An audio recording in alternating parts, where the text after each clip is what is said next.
The Sasanian Empire conquered Jerusalem after a brief siege in 614, during the Byzantine Sasanian War of 602 to 628, after the Persian Shah Khosrau II appointed his general Shahrbaraz to conquer the Byzantine-controlled areas of the Near East. Following the victory in Antioch, Shahrbaraz conquered Caesarea Maritima, the administrative capital of the province. By this time the grand inner harbour had silted up and was useless. However, the Emperor Anastasius had reconstructed the outer harbour, and Caesarea remained an important maritime city, providing the Persian Empire with access to the Mediterranean Sea. The Sasanian Persians were joined by Nehemiah ben Hushiel and Benjamin of Tiberias, who were enlisted and armed Jewish soldiers from Tiberias, Nazareth and the mountain cities of Galilee, and together with a band of Arabs and additional Jews from southern parts of the country they marched on Jerusalem. Some 20,000 Jewish rebels joined the war against the Byzantine Christians.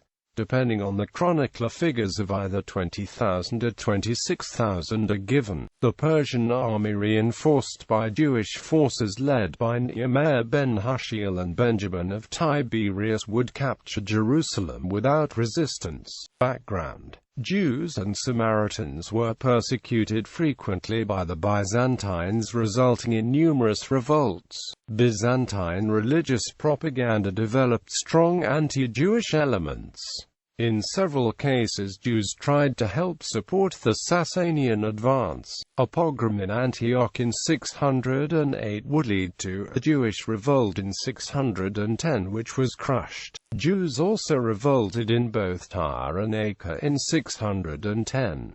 The Jews of Tyre were massacred in reprisal. Unlike in earlier times when Jews had supported Christians in the fight against Shahrbaraz I, the Byzantines had now become viewed as oppressors. Following the Bar Kokhba revolt in 135 CE, Jews were prohibited from entering the city. Constantine allowed Jews to enter for 1 day each year, during the holiday of Tisha B'Av. In 438 CE, the Empress Eudocia removed the ban on Jews entering the city. However, following violent Christian opposition, the ban was reinstated. The ban on settlement was maintained until the Arab conquest, except during the reign of the Emperor Julian and from 614 to 617 under the Persians. Due to these circumstances, Jerusalem is thought to have had only a small Jewish population prior to the events of 614. Revolt and its aftermath. Following the unopposed capture of Jerusalem, control of the city was handed to Nehemiah ben Hushiel and Benjamin of Tiberias.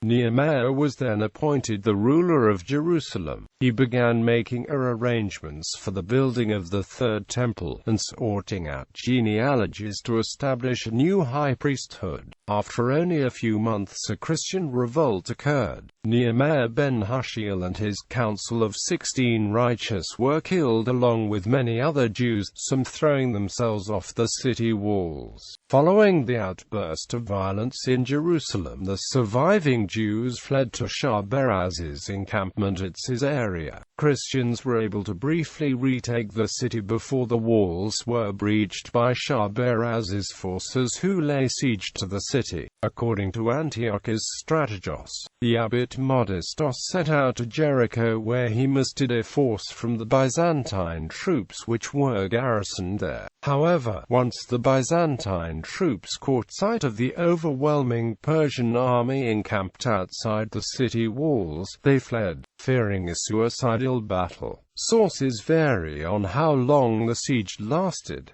Depending on the source, it lasted 19, 20 or 21 days. According to Sabios, the siege resulted in a total Christian death toll of 17,000. 4,518 prisoners were massacred near Mamia Reservoir per Antiochus in reprisal for the Christian rebellion and pogrom of the Jews. Christian sources later exaggerated the extent of the massacre, claiming a death toll as high as 90,000.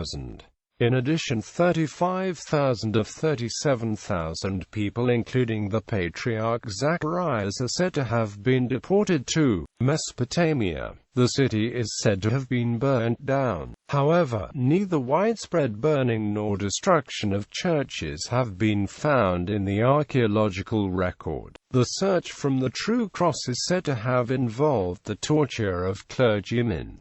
Once found, the true cross was carried off to Ctesiphon. It would later serve as a symbol of the victory over Persia and hope for victory over the Arabs. Modestus was appointed over the city. Damage was done to many Christian churches and other buildings. By the first half of 616, order had been restored in Jerusalem, and Modestus had authorized the reoccupation of St. Sabba's. Reconstruction on the following churches was underway: Church of the Holy Sepulchre, Golgotha, the Mother of Churches at Zion, and Chapel of the Ascension. Modestus' letter gives the impression that the reconstruction of these sites was already completed. However, this is unlikely to be the case.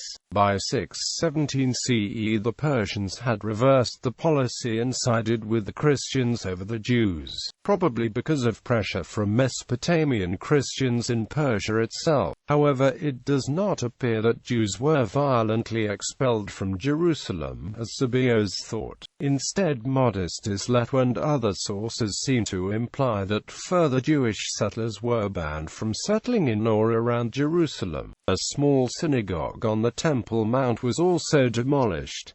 Following the change in policy, the condition of the Mesopotamian deportees also improved. Sabios records that they were each resettled according to the prior trade. In 628, following the deposition of Khosrau II, Kavad II made peace with Heraclius, giving Palestina Prima and the True Cross back to the Byzantines. The conquered city and the Holy Cross would remain in Sasanian hands until they were returned by Shahrbaraz. Shahrbaraz and his son Nictus, who converted to Christianity, would control Jerusalem until at least the late summer-early autumn of 629. On March 21, 630, Heraclius marched in triumph into Jerusalem with the True Cross. Heraclius came as victor into the land of Israel, and the Jews of Tiberias and Nazareth, under the leadership of Benjamin of Tiberias, surrendered and asked for his protection. It is said that Benjamin even accompanied Heraclius on his voyage to Jerusalem, and Benjamin was persuaded to convert. Benjamin obtained a general pardon for himself and the Jews. He was baptized in Nablus in the house of Eustathius, an influential Christian. However, once Heraclius reached Jerusalem, he was persuaded to go back on his promise to Benjamin of Tiberias. According to Eutychius, the Christians' population and monks of Jerusalem convinced the emperor to break his word. Some modern scholars ascribe the story of the oath of Heraclius to the realm of legend, doubting that Heraclius ever made such a promise, instead ascribing this as a product of later apologists. In atonement for the violation of the emperor's oath to the Jews, the monks are said to have pledged themselves to a yearly fast, which is still observed by the Copts, called the Fast of Heraclius. Jews were expelled from Jerusalem and were not allowed to settle within a 3-mile radius. A general massacre of the Jewish population ensued.